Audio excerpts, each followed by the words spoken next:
When even the Navy SEALs lost hope, the world braced for tragedy. Deep in the mountains of a foreign land, a hostage crisis had escalated beyond imagination. Elite forces had tried everything: precision strikes, tactical negotiations, night raids. But each attempt ended in failure. The clock was running out, and with every passing hour, hope slipped further from grasp. The situation was hopeless, or so everyone thought. Miles away, in a quiet suburban town, the last person anyone would imagine as a hero was scraping the wax off a linoleum floor. Jack Harper, a single dad, maneuvered his mop with quiet precision, his eyes occasionally flicking to the worn photograph taped above the janitor's closet. A picture of his son, Lucas, smiling wide, the kind of smile that could make any adult believe in miracles again. Jack's days were spent in invisibility, cleaning offices, fixing leaky faucets, and driving his kid to school, all while wearing the invisible armor of a man who had learned to survive life's blows in silence. Few knew Jack had once flown A-10 Warthogs for the Air Force, once the pride of the skies, now a relic of a past life tucked away beneath his uniform of grease, stained overalls. But sometimes the past refuses to stay buried. That night, the world watched in disbelief as live news footage cut to the Pentagon. Officials were somber, admitting defeat. The SEALs had failed, and the hostages' chances were vanishing.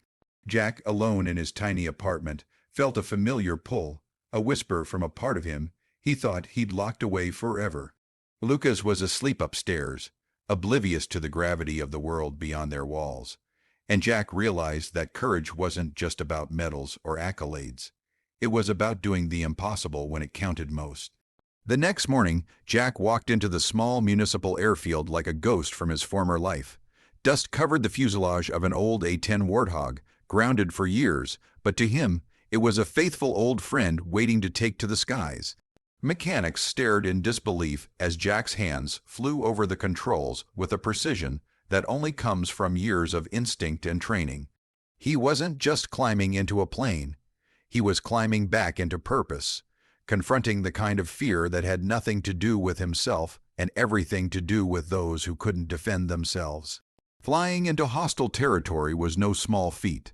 The enemy had fortified every hill, every ridge, with anti-aircraft weapons. Jack had to navigate through flak-filled skies, relying on instincts that had lain dormant for years.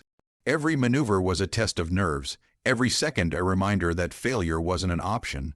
But his mind kept drifting to Lucas, the boy who believed his dad could do anything, even if the world didn't. That belief became Jack's fuel, an invisible force propelling him forward when the odds seemed insurmountable. The rescue mission itself became a battle of willpower. Jack had to fly low, avoiding radar detection, and coordinate with the surviving SEALs on the ground through patchy communication channels. He watched as the hostages cowered, their fear mirrored in the desperate eyes of their captors. And then came the moment that would define the story, a critical strike point blocked by a ridge too treacherous for conventional tactics. Jack could have retreated. Any rational pilot would have, but he didn't. Trusting his skill, his courage, and the hope that still burned inside, he maneuvered the Warthog in a daring low pass, silencing enemy fire and providing cover for the ground team to extract the hostages. When the last hostage was safely airlifted, Jack faced the final challenge: getting out. His plane was damaged, engines sputtering, smoke trailing behind him. But Jack, calm and focused, guided the Warthog through a perilous descent, landing it on a makeshift runway miles from safety. Mechanics and medics rushed to him, but all he could think about was Lucas. He had done it. Against impossible odds, he had reminded the world, and himself, that courage doesn't come from training, medals, or recognition. It comes from love, from responsibility, and from refusing to give up when everything says you should. Back home, Jack tucked Lucas into bed, kissed his forehead, and whispered, "You were my wings, kid." The news was already reporting the story. A quiet janitor had performed a feat that the most elite soldiers couldn't. People around the world were inspired, not just by the daring rescue, but by the reminder that heroism often comes in the most unexpected forms. And for Jack, that night wasn't about fame or accolades. It was about showing that ordinary people, when faced with extraordinary circumstances, could rise beyond their limitations and remind the world what real courage looks like.